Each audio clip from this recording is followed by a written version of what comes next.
Good morning everyone. Hello, नमस्ते, नमस्कार। मैं तमन्ना सिंह स्वागत करती हूँ आप सबका on the platform of Kirosha academy. आशा करती हूँ आप सब अपने घर में स्वस्थ होंगे, मस्त होंगे और अच्छे से पढ़ाई कर रहे होंगे, क्योंकि एग्जाम तो बहुत पास आ चुका है। अब कुछ ही दिन रह गए हैं हमारे एग्जाम में। तो जैसा कि आपने देखा होगा थंबनेल में, हम आज के सेशन में कुछ एम्स पैरामेडिकल के पीवाईक्यूज के बारे में डिस्कस करने वाले हैं।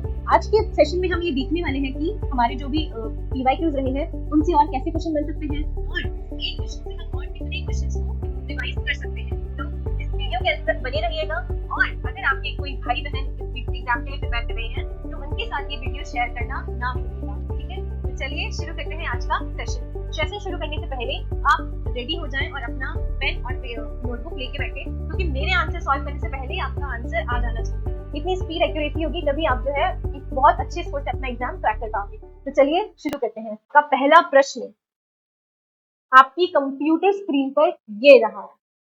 देखिए, तो हमारे पास क्वेश्चन है, inner wall of microsporangia is. Microsporangia की आंतरिक दीवार के बारे में हमें बताना है। तो उससे पहले हम लोग एक बार ये एनसीईआरटी का जो डायग्राम है ये रिवाइज कर लेते हैं। इसमें अगर आप ये सेंटर वाला जो स्फेरिकल स्ट्रक्चर देखोगे तो ये हमारा होता है कनेक्टिव।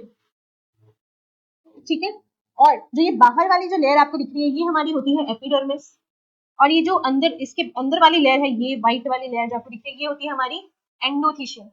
कौन सी लेयर होती है? एंडोथीशियम। और ये जो बीच में आपको टिश्यू दिख रहा है, जो स्फेरिकल स्ट्रक्चर दिख रहा है डबल लेयर, ये हमारा क्या होता है? Sporogenous tissue. और ये वाली जो लेयर होती है जो स्पोरोजीनस टिश्यू के सराउंडिंग होती है, ये कौन सी होती है? हमारी कैपिटम, जो कि इनर मोस्ट लेयर होती है। ठीक है, और यहाँ जो ये बीच वाला आपको ग्रीन पार्ट दिख रहा है, ये हमारी क्या होती है? मिडिल लेयर होती है। ठीक है, तो ये हमारा इस एनसीईआरटी के डायग्राम का सारा कंपोजिशन था। अब अगर हम क्वेश्चन पे आते हैं तो उसने आंतरिक द्वार पूछा है, तो हमारा आंसर तो हमें मिल गया है आंतरिक द्वार। लेकिन आने वाले एग्जाम में ये हमसे एपिडर्मिस के बारे में भी पूछ सकते हैं कि जो आउटर मोस्ट होती है वो कौन सी होती है, जो सेकंड आउटर मोस्ट होती है एंडोथीशियम, वो कौन सी होती है। तो इनके बारे में भी वो आपसे पूछ सकता है। ठीक है, अब नेक्स्ट क्वेश्चन अगर हम देखें तो हमारे पास क्वेश्चन है, which of the following hormones is not synthesised by anterior pituitary gland. जो हमारी अग्रपीयूष ग्रंथि होती है उनमें से ये जो हार्मोन्स लिख रखे हैं इनमें से कौन सा अग्रपीयूष ग्रंथि बनाती ही नहीं है। तो अग्रपीयूष ग्रंथि कौन कौन सी हार्मोन बनाती है? सबसे पहले वो बनाती है सोमेटोट्रॉप्स, जो हमारे ग्रोथ हार्मोन होते हैं उनको वो बनाती है। ठीक है, तो वो बनाती है हमारे सोमेटोट्रॉप्स को बनाती है। वो हमारी गोनाडोट्रोपिन को बनाती है, जो हमारे एमएचएस और एफएसएच होते हैं। वो प्रोलैक्टिन हार्मोन सिंथेसाइज करती है। और कौन सा हार्मोन सिंथेसाइज करती है? वो करती है कॉर्टिकोट्रॉप्स, जो हमारे एड्रेनोकॉर्टिकोट्रोपिन्स होते हैं उनको सिंथेसाइज करती है। कॉर्टिकोट्रॉप्स को बनाती है वो। ठीक है, और कौन से हार्मोन होते हैं बताओ? इनमें से कोई एक हार्मोन है जो मैं भूल रही हूँ।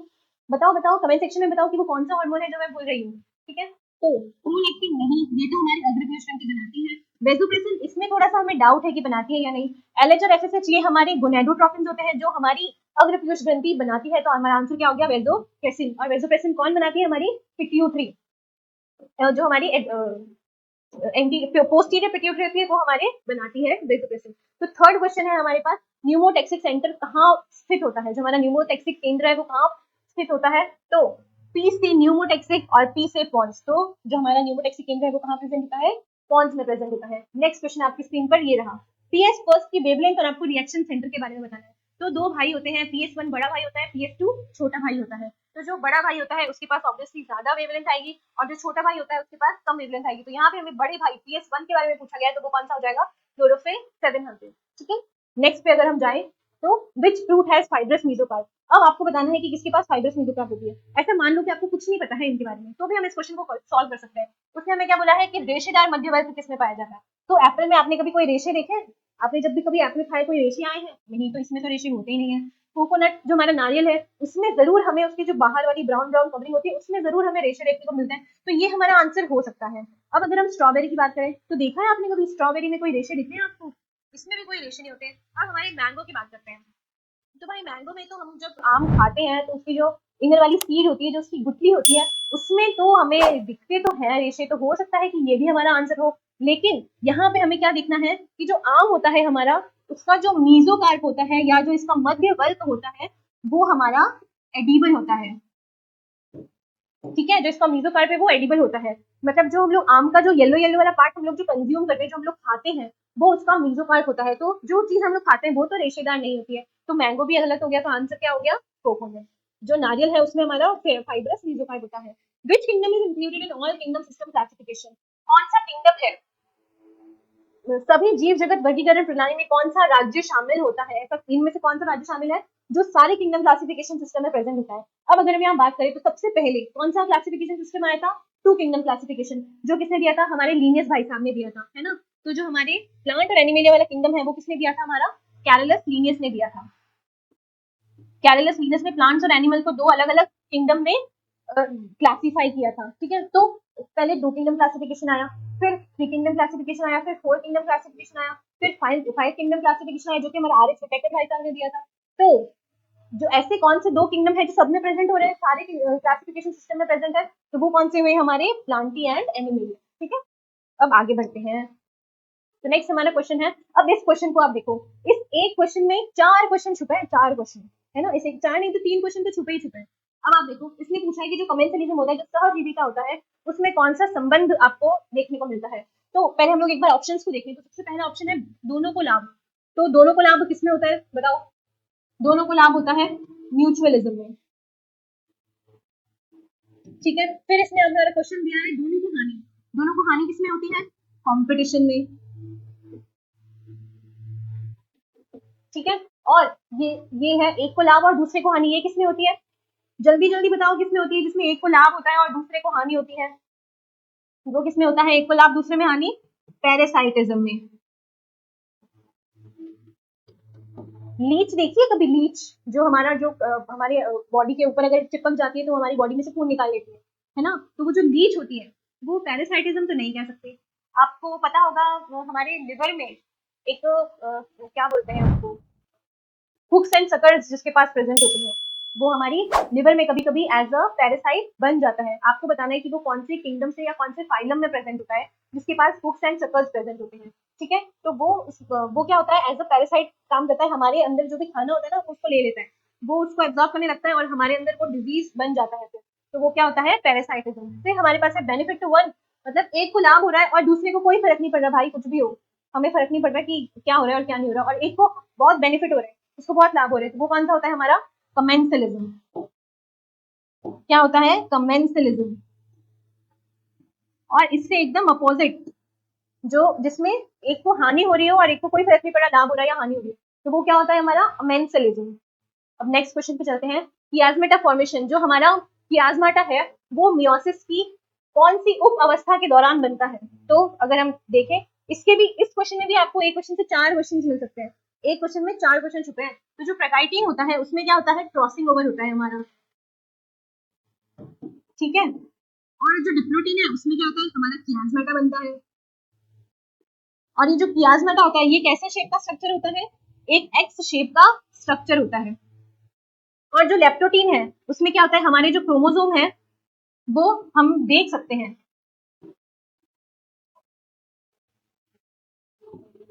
हमारे जो क्रोमोसोम्स होते हैं वो इतने कंडेंस हो जाते हैं, मतलब इतने ऐसे छोटे एकदम ऐसे गुच्छा बना लेते हैं जिससे कि जो क्रोमोसोम्स है वो विजिबल होते हैं। तो वो कौन से स्टेज में होते हैं? हमारी लेप्टोटीन स्टेज में, ठीक है। और फिर है हमारे पास जाइगोटीन। तो जाइगोटीन में क्या होता है? हमारी होमोलोगस पेयरिंग होती है क्रोमोसोम्स की, हमारे क्रोमोसोम्स की होमोलोगस पेयरिंग होती है, किसमें होती है? जाइगोटीन में, ठीक है। नेक्स्ट क्वेश्चन पे चलते हैं। नेक्स्ट क्वेश्चन में हमारे पास what are the organisms that eat dead and decaying matter. आपको बताना है मृत और सड़ते पदार्थों को खाने वाले जीव कौन है? बताओ, बहुत इजी क्वेश्चन है, जल्दी बताओ। तो जो ऑप्शन देखे तो ऑटोट्रॉप्स, ये खुद कह रहा है कि स्वपोषी, वो अपना खाना खुद बनाएगा, वो किसी पे डिपेंड नहीं करेगा अपने खाने के लिए। तो जो ऑटोट्रॉप्स है वो अपना खाना खुद बनाते हैं, जैसे कि जो प्लांट्स होते हैं हमारे। फिर आते हैं हेटरोट्रॉप्स। तो जो हेटरोट्रॉप्स होते हैं हम किस पर डिपेंड करते हैं? हमारे जो भी प्लांट्स जो होते हैं जिनसे हम लोग वेजिटेबल्स लेते हैं, सब्जियां लेते हैं, फल फूल लेते हैं, हम डिपेंड करते हैं प्लांट्स पे जो कि होते हैं ऑटोट्रॉप्स, ठीक है। फिर आते हैं सेप्रोट्रॉप्स। तो ये सेप्रोट्रॉप्स क्या करते हैं? ये जो होते हैं वो मरे और सड़े हुए जीवों के ऊपर वो उनको खाते हैं, जो मरे सड़े गले होते हैं उनको ये खाते हैं। और जो सिम्बायोटिक होता है वो तो लेने देने वाला रिलेशनशिप होता है, लेने देने वाला संबंध होता है कि तू मुझे खून दे तो मैं तुझे आजादी दूंगा, वो वाला सिस्टम सिम्बायोटिक होता है, ठीक है। फिर हमारा विच protein is present in muscle. तो हमारी जो पेशियां होती हैं उनमें कौन सा प्रोटीन हमें पाया जाता है? और अगर आप देखो तो जो मसल होता है उनमें जो मायोसिन प्रोटीन होता है वो मसल में हमें पाया जाता है। अब इसमें से पूछ सकते हैं कैरेटिन के बारे में बताओ कि कैरेटिन कहाँ पाया जाता है। तो जो कैरेटिन प्रोटीन होता है वो कहाँ प्रेजेंट होता है, हमारे हेयर्स में और हमारी स्किन में। जो प्रोटीन प्रेजेंट होता है वो कौन सा प्रोटीन होता है, कैरेटिन प्रोटीन। अब सीरीन की बात करें तो सीरीन तो एक अमीनो एसिड है, ये तो एक अमीनो एसिड है, तो प्रोटीन में तो ये हो ही नहीं सकता। और जो सेलुलोज है वो हमारी सेल वॉल की, हमारे प्लांट की सेल वॉल में प्रेजेंट होता है, जो कि एक प्लांट पिगमेंट है ना। तो यहाँ से भी हमें कितने क्वेश्चन देखने को मिले हैं, हमें 3 क्वेश्चन यहाँ से देखने को मिले हैं। ठीक है, तो ये 10 क्वेश्चन हमने अभी डिस्कस किए हैं। ठीक है, ये 10 क्वेश्चन में से भी आपने और कितने क्वेश्चन डिराइव कर लिए, इसमें से भी आपके 3 क्वेश्चन की चांस हो सकते हैं, यहाँ से भी क्वेश्चन की चांस हो सकते हैं। इसीलिए मैंने आपको शुरू में बोला था कि आपको सिर्फ क्वेश्चंस नहीं देखने हैं, आपको ऑप्शंस भी देखने हैं और ये दिमाग लगाना है कि उस क्वेश्चन में से आप और कौन से अलग तरह के क्वेश्चन हैं जो आप डिराइव कर सकते हैं। ठीक है, ये चीज आपको ध्यान रखनी है। इसी के साथ हमारा सेशन यही एंड होता है। आशा करती हूँ आपने अभी तक जो भी पढ़ा वो आपको और अच्छे से, आपने जो भी जितना पढ़ा हुआ वो आप अच्छे से रिवाइज कर पाए हो, और कुछ जो नहीं आ रही थी, जो हमारी धुंधली धुंधली मेमोरीज में थी, वो अब और स्ट्रॉन्ग और पावरफुल हो गई होगी। ठीक है, तो आज के सेशन में इतना ही, मिलते हैं अगले वीडियो में। पर उससे पहले मैं आपसे कुछ कहना चाहूंगी। जैसे आप लोगों का एग्जाम्स बहुत बहुत पास में है। ठीक है, ऑलमोस्ट कह सकते हैं 1 वीक भी नहीं है ना, 13 जुलाई का तो है ही, आज 5 हो गई है। तो उससे पहले, मैं जाने से पहले एक लाइन आपसे कुछ कहना चाहूंगी कि मतलब ऐसा होता है ना, एग्जाम टाइम आता है और हमसे क्वेश्चंस नहीं बन रहे होते हैं, तो हमें ज्यादा कुछ सोचना नहीं है कि क्वेश्चन नहीं बन रहे हैं, मेरा तो नहीं होगा। आप अपनी क्षमता पर विश्वास रखें, क्योंकि जो आप सोच सकते हो वो आप कर भी सकते हो। इसीलिए हिम्मत नहीं हारनी है, इन लास्ट स्टेज में अच्छे से अपना 100% बेस्ट देना है। तो इसी के साथ thank you and all the very best.